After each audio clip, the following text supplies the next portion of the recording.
দিয়ে রাখেন। আর পাখিরা এসে এসে খাবার খেতে যায় আর জালে পড়ে যায়, জালে পড়ে যায়। এরপরে অনেক পাখি ধরা গেছে, পাখি প্রায় শেষ হয়ে যাচ্ছে।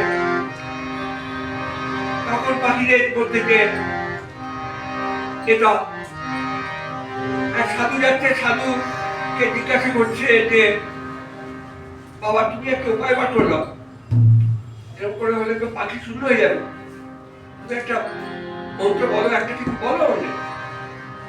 তখন সাধু বলছে যে একটা মন্ত্র শিখিয়ে দিচ্ছি, যখনই ব্যাগ জাল মারবে তখনই এ মন্ত্র কাইবি আর দেখবি ব্যাগ চলে। কি মন্ত্র?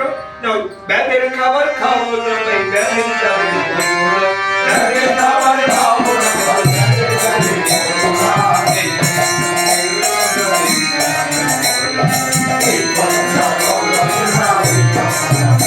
এবার ব্যাগকে জাল বিছিয়েছে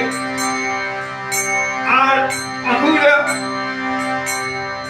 খাবার চড়িয়েছে, জাল বিছিয়েছে আর পাখিগুলো গাইছে, গাছে বসে ব্যাগের খাবার খাবো না ভাই, ব্যাগের জালে পড়বো না। তো ব্যাগ তো কি মুশকিল হলো, আমার তো ব্যবসা বন্ধ হয়ে যাবে। তো আরো বড় ব্যাগের কাছে গেছে, কি করা যায়? এরা তো এমন গান গাইছে, তো আমি জাল মেটাতেই পারছি না, খাবার খাবো না বলছে,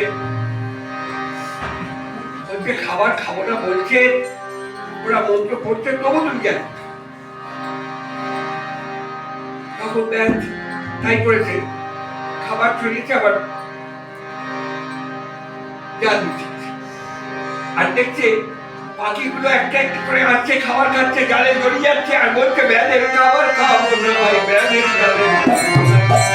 খাবার খাবো না ভাই, ব্যাগের জালে পড়বো না।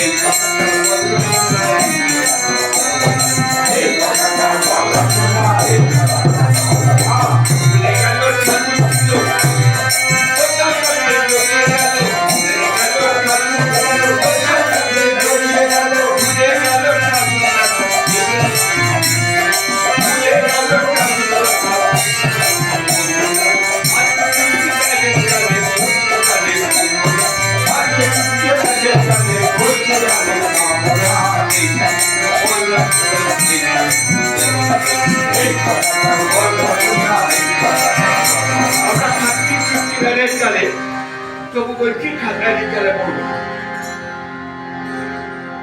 ব্যাগের জালে দাঁড়িয়ে যাচ্ছি, তবু বলছি ব্যাগের জালে পড়বো। সাধুকারা বলে মুখস্থ বলে যাচ্ছি, জীবনে তার প্রতিফলন হচ্ছে।